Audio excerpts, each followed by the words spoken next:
26-এর আগে ফের একবার 1 লক্ষ কণ্ঠে গীতাপাঠ। গীতাপাঠের আয়োজন সনাতন সংস্কৃতি সংসদের। 7ই ডিসেম্বর ব্রিগেড গ্রাউন্ডে হবে এই গীতাপাঠ। রাজ্যে তৃতীয়বার গীতাপাঠের আয়োজন করা হচ্ছে।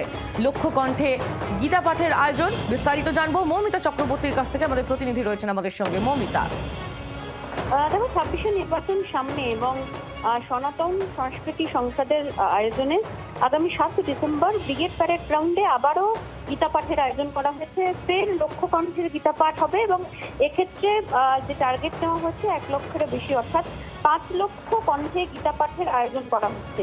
5 লক্ষ কণ্ঠ সেখানে সামিল হবে বলে দাবি করছেন উদ্যোক্তারা এবং এই নিয়ে রাজ্যে এই তৃতীয়বার, কারণ এর আগে দুবার এরকম গীতাপাঠ আয়োজন করা হয়েছিল, যেটা ময়দানে হয়েছিল অর্থাৎ ব্রিগেড প্যারেড গ্রাউন্ড এবং শিলিগুড়িতে। এবার ফের ডিসেম্বর মাসে, যেটা 7ই ডিসেম্বর হওয়ার কথা রয়েছে, সেটা ব্রিগেডের ময়দানেই হবে এবং সেখানে গীতা মনীষী জ্ঞানানন্দ মহারাজ, বাগেশ্বর ধামের মহামণ্ডলেশ্বর ধীরেন্দ্র মহারাজ তারা উপস্থিত থাকবেন। মৌমিতা ধন্যবাদ। মৌমিতা চক্রবর্তী আমাদের প্রতিনিধি ছিলেন আমাদের সঙ্গে টেলিফোন লাইনে। বাংলার আওয়াজ, বাঙালির আবেগ, জি 24 ঘন্টা।